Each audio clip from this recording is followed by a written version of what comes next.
Hello. Hello. Oh. We're here with Taylor Wily. Taylor Wily Krise of the Squaxin Island. He's my cousin through my Samoan side, half Samoan, half native.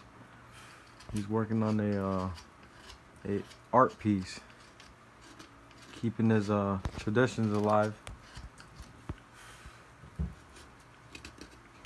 Who's that mask for? Who's? Oh, it's for the auction over at the Squaxin Island Museum. Nice. They're a non-profitable organization that makes money mainly off of like auctions and donations and stuff. Nice. As you can see, Mike Tyson in the back of there, ready to knock him out if he. Draw your blueprint, paint your dreams, create your happiness, design your life. We're here in Washington. As you can see, it's raining. When is it?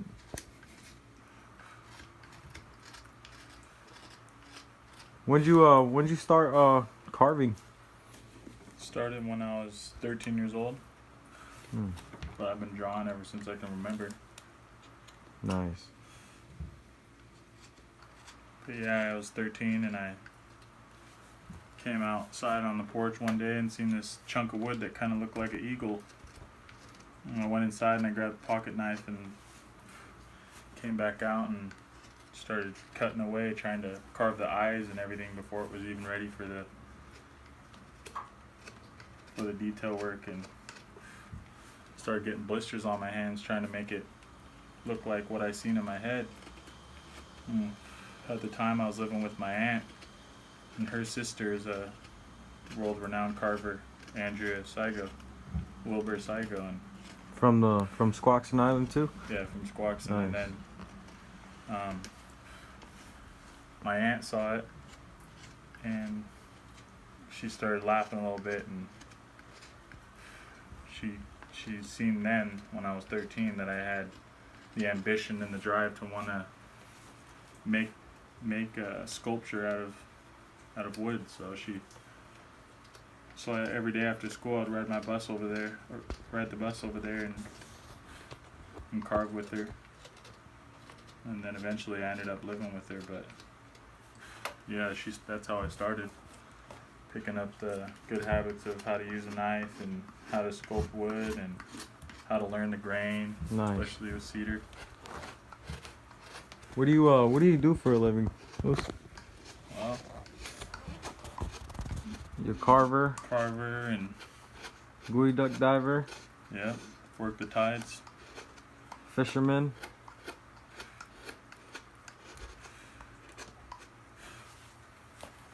What kind of tool are you working with there? This is a semi-straight. Has a slight bend to it at the very end. Nice. It's not a complete straight knife. It's a semi-straight, sailor style knife. What is what is this artwork here? It's one of the projects we're working on for Evergreen State College. Nice. One of their structural pieces that'll be mounted outside their new fiber arts building that they built, teaching of the weaving. So that's one of the sides that's going on the outer part of the building that the weavers can come out, and it's eventually going to be a bench seat for them to sit on while they weave on nice days outside. Nice. I think this is pretty much it. So this is a hawk mask. Hawk mask. So I got most of the detail work cut out already. Got some of the few elements that I got to work on cleaning up, but pretty much got it hollowed out. A little bit of cleanup work in here, but say it's almost there. It's almost done. Nice.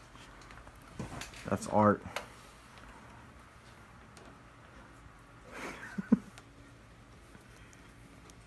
Again, guys, this is Taylor Wily Krise. Our first video. from the get better at this. Family. Yeah. Oh yeah. Maybe next time we'll be doing step by step, and then you can carve one of these.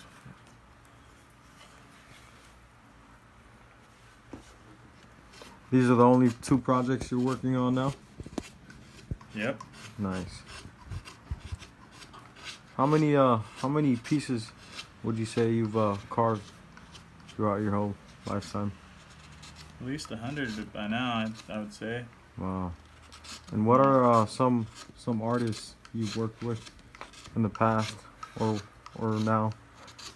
Working with Lionel Grant right now from New Zealand. He just flew in today actually, and he's over there at the Evergreen finishing up some work. And nice. Got to work with Dempsey Bob and old time Clinkit Carver. And like I said, Andrea, she's one of the main carvers I grew up carving with. Let's see, Barrel Leg. He's a pretty good carver too, and makes his own knives and everything. Let's see, like Peter Boone, Alex McCarty, John Smith, Frank Cousins. So a lot of experience and a lot of a lot of good vibes, a lot of good times, a lot of projects seeing carved, and now it's just second nature. And you see something that you want done, and when it has to get done, it's go time. Now that you know how to use the knife, and like I said, you have a direction. It's just getting to work is the second part of it. It ain't gonna carve itself.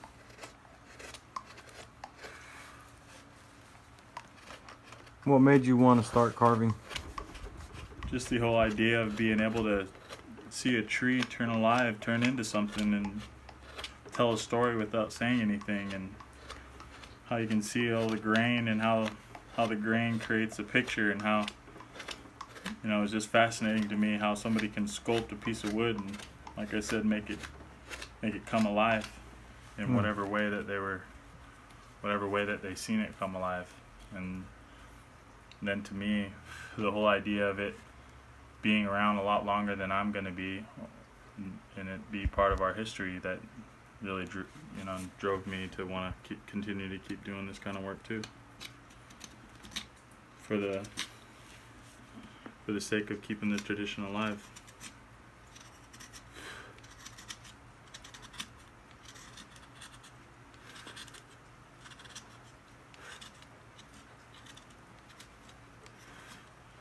Which I think is super important right now, because there's not so many people doing it that are my age. I'm 27, and I don't think I've met a carver my age Facts. doing what I'm doing right now around where we live. And I think it's, like I said, super important. More and more people, more and more youth try to pick up a knife and not be afraid to do what our ancestors have done. In any culture that has traditional things like this, cultural activities like this, I think we get too wrapped up on what the media is doing and what TV advertises, and what we should wear and what we should listen to, and in our blood being, indigenous people, I think we should follow our ancestors and keep it alive, because there's not too many full-blood natives out there anymore, and it's starting to become something that, even if you are a full-blooded native, you're a native mixed with so many different tribes. There's not so many. I'm the product of that, right? Being as mixed blood as I am, but it's 2 indigenous peoples, Samoan and Native American, and and all the other ethnicities. Who even knows? And I just think it's important, at least, that we keep the tradition alive.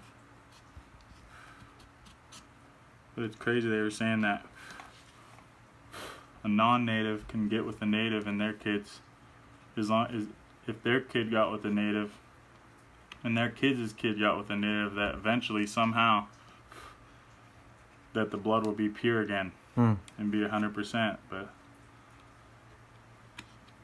works in weird ways, huh? yeah, it's crazy to think. Even no matter if that kid's great grandfather was white, he would still be a full blood somehow. So I believe that if we just teach the youth that it's very important to keep it alive and to try to be with a native person. Because I know my Samoan side ain't slacking. There's plenty of Samoans out there. Shout out to all you corned beef, rice with mayonnaise on your rice guys out there. But yeah, what's your next step For this? for that art piece? Just clean up work, and you know, some people would paint it. I like the way the grain looks on this piece, so I think I'm just gonna keep it unpainted. Nice. But yeah, just clean up some of these cuts here, make sure they're nice and smooth and the way I like it. I'm probably gonna put some wood filler in here so where you don't see that crack. And I'm probably, this being a hawk mask, I want to try to represent a hawk as much as I can. So I got some hawk feathers I'm gonna incorporate into this piece, and maybe add some kind of piece to hang it off the wall. Clean up this inside here a little bit and sign it, and make sure you write up what it means, the story behind it, and then it's going to be auctioned off, I think 2 days from now. So nice. Hopefully it goes to a good place and somebody enjoys it, and